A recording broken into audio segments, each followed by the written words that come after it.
From faces that run the place getting wrapped up in rather raunchy backstage skits, to gory bloodbaths that perhaps went a little bit too far. Each and every one of these TV-14 occurrences have long since been locked away in the WWE vault, and likely won't be dusted off for a highlight package in the new era anytime soon. Gareth here from What Culture Wrestling, and here are 10 TV-14 moments WWE wishes never happened. Number 10. Vince McMahon takes on God. While his now even more disturbing penchant for getting up close and personal with his various talented female stars will be touched upon a little later, don't you worry. First, it's time to focus on that time the one-time boss decided to take on the Almighty himself. No, not Bobby Lashley, though he did do that and won, of course. Coming in the thick of a blood feud with Shawn Michaels in 2006, Vinnie Mac did everything in his power to destroy the Heartbreak Kid, including taking aim at his beloved God, on the back of the once troubled icon turning to Christianity in his later years.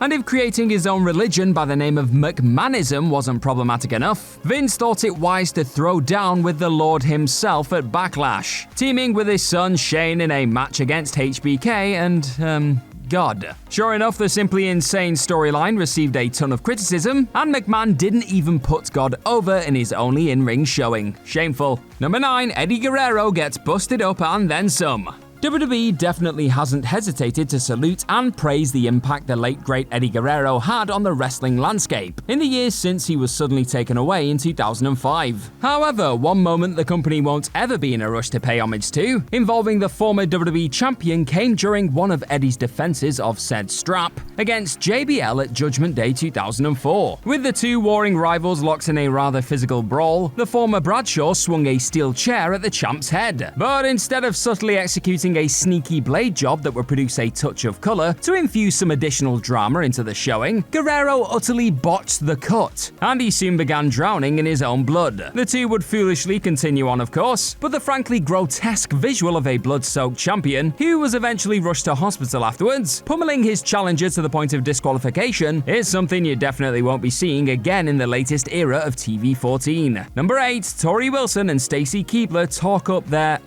assets. For a whole host of reasons, the then WWF's Invasion pay-per-view payoff to a once mouth-watering years-in-the-making storyline doesn't sit as the company's finest hour by any means. And buried within the largely botched WWF versus the Alliance battles for supremacy on show was the sort of stipulation bout that has long since been erased from the promotion's history. But before Tori Wilson and Stacy Keibler could take on Trish Stratus and Lita in said bra and panties match, the two were shoved into a backstage skit designed to get randy teenagers even more on board with the sleazy showing. From Wilson being made to squeeze hold of her breasts as the camera zoomed in, to Tori giving Stacy a reluctant tap on her behind before letting loose a cringe-inducing "Stace, you do have a firm ass." This sort of deeply uncomfortable on-air locker room exchange was ever present at this questionable time known as 2001. But that doesn't make these moments any less disturbing to look back on. And despite WWE definitely heading back towards more sexually charged programming recently, the dark days of women being told to perform consistently uncomfortable acts, all in the name of entertainment, look to be firmly in the past.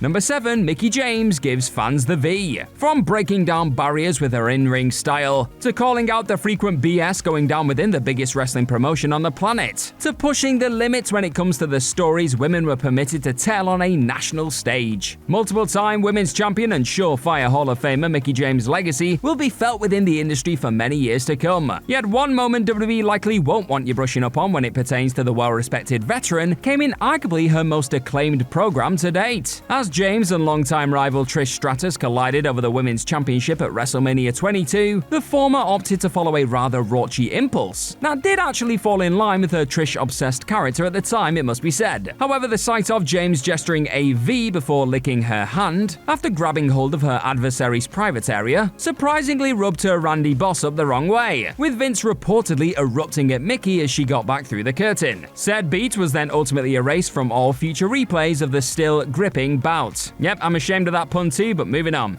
Number 6. Kane charges the son of the boss. The currently blacklisted Shane McMahon's history of putting his body on the line for the sake of popping the crowd is still very much front and center whenever the promotion feels the need to hype up an incoming Plunder Brawl or Hell in a Cell epic. However, there is actually a daring Shane O'Mac beat from those edgy TV-14 days that the company clearly deems too intense and surreal to revisit. And it just so happens to involve the current Big Red Mayor of Knox County too. With the son of the boss and Kane locked in a blood feud back in 2003, in the wake of the latter hitting a tombstone on the former's mother, as you do, Shane soon found himself at the mercy of the monstrous Brother of Destruction on Raw. And before McMahon knew what had hit him, he'd been cuffed, tied to the ring post, and had his nads electrocuted on national television. And while this is still the same company who quite happily pretended to yank out Rey Mysterio's eyeball only a few years ago, it's safe to assume the frazzling of testicles is an awkward act that even WWE wishes they hadn't pursued. Number 5. Many a hanging and choking. The rarely dull prior TV-14 era also saw a rather alarming amount of folks hanging from the neck at various points. Perhaps the most infamous instance of a star being hoisted up by their throat came on the back of The Undertaker and Big Boss Man's Hell in a Cell battle at WrestleMania 15, with the latter being yanked up high thanks to a harness he was wearing underneath his gear. Yet that still didn't stop the visual from deeply distressing those taken in the extreme image. That being said, at least it was somewhat safer than the sequence that nearly saw Gangrel very much choked to death on live TV. Once again involving the Phenom, the Brood member wasn't afforded the luxury of a harness or gimmicked rope when it came time to being strangled by the Ministry of Darkness on Raw in February 1999. Instead, Gangrel was genuinely seconds away from waving farewell to the land of the living, with Mideon's subtle intervention helping to keep an already controversial sequence from becoming that little more infamous. And it's not too difficult to see why the company has distanced themselves from the sight of hanging wrestlers in the years since this weird 99 obsession. Number 4. Hot Lesbian Action. 2002 saw then Monday Night General Manager Eric Bischoff introduce a whole segment seemingly dedicated to some HLA. For those blissfully unaware, said acronym stood for Hot Lesbian Action, and the entire transparent attempt to pop a rating simply got more uncomfortable by the minute. Bringing in Looney Lane and Savvy, two indie workers from the Ultimate Pro Wrestling promotion, the unfortunate pair were made to strip each other down to their underwear, whilst Jerry Lawler predictably lost his mind on commentary. And with Bischoff dictating the entirely problematic action throughout, his words of sex and violence always sell would then provoke an equally controversial prolonged attack on the women courtesy of 3 minutes warning. Sky Sports quickly sensed this development was a step too far from McMahon and his team, and sliced the segment from the episode entirely when it came time to air it in the UK. And with the level of backlash that was sent the company's way on the back of this lazy bid to boost ratings, you can bet WWE won't be letting loose any more unsavory HLA on Raw, SmackDown, or NXT 2.0 in the future. Number 3. Vince McMahon asks if you're ready for some wrestling. Vince McMahon stooped to new uncomfortable lows back in 2004 when faced with stiff Monday night opposition in the NFL. Spoofing the Monday Night Football cold open involving Terrell Owens and Nicolette Sheridan around the time, McMahon had then Intercontinental Champion Shelton Benjamin brand Trish Stratus the biggest slut on Raw, as the multiple-time women's champion sported no more than a facial mask and a towel. And if that wasn't bad enough, just as Stratus was set to mirror Sheridan's infamous detoweling, Vince himself opted to rock up onto the scene, states how everyone knows African Americans are attracted to Canadian white women with broken noses, that he wouldn't have a locker room full of miscreants and deviants, fire further shots at the NFL, and finally have a naked Stratus dive onto his person, before sending out one last pointed "Are you ready for some wrestling?" dig. Ah, what a guy. With the former boss's reported sexual misconduct behind the scenes very much making the headlines time and time again recently, WWE will definitely continue to distance itself from this sort of troubling fantasy brought to life in the post-Vince era. Number 2. Candice Michelle asked John Cena if he thinks she sucks. He may have eventually become synonymous with all things PG from 2008 onwards, but that still doesn't change the fact that John Cena very much found himself at the center of many a questionable exchange in the few years he was let loose in the TV-14 arena beforehand. Away from a ton of poorly aging raps aimed at whichever sorry soul was stood opposite the mic-dropping doctor of thugonomics, another element of the star's past pre-Super Cena has all been scrubbed from company history in the years since his rise to superstardom. And it's not difficult to see why. Routinely spearheading backstage skits which involved his female colleagues throwing themselves at the face of the company, one particularly jarring mid-2000s segment saw the then WWE champion storm into the women's locker room to seek opinions on Kurt Angle, only for Candice Michelle to ask if he he thought she sucked. Cena then proceeded to bumble over himself trying to make that happen. Riveting stuff, I'm sure you'll agree, but stuff that Cena and the global brand have gone out of their way to brush under the carpet all the same. Number 1. Edge's live sex celebration. The promotion's idea to get over Edge's bold and then new rated R shtick via a live sex celebration with his real-life partner Lita has aged like a pint of full-fat milk. What's worse is that, as recently revealed by Lita herself, the company actually threatened to fire the influential talent if she didn't go through with the segment, involving her very much getting down and dirty with the then WWE champion on a 2006 episode of Raw. So despite John Cena, Edge, and a number of other WWE backstage figures all attempting to keep the scenario from going down, Vince McMahon got his wish, and Lita was forced to go through with the entire ordeal, one which would directly contribute to her departure from the company not long after. And it's no surprise all talk of the demeaning and gross Monday Night moment has been kept away from the WWE sphere ever since, with many still viewing this as one of the darkest developments of the era and one that should never have made it past the pitching stage. And that's our list of any other TV-14 moments WWE wishes never happened. Let us know all about them in the comment section right down below, and do not forget to like, share, and click on that subscribe button while you're at it. Also, if you like this kind of thing, then head on over to whatculture.com and find some more awesome articles just like the one this video you're watching right now is based on. I've been Gareth from What Culture Wrestling. Thank you as always for clicking on this video today.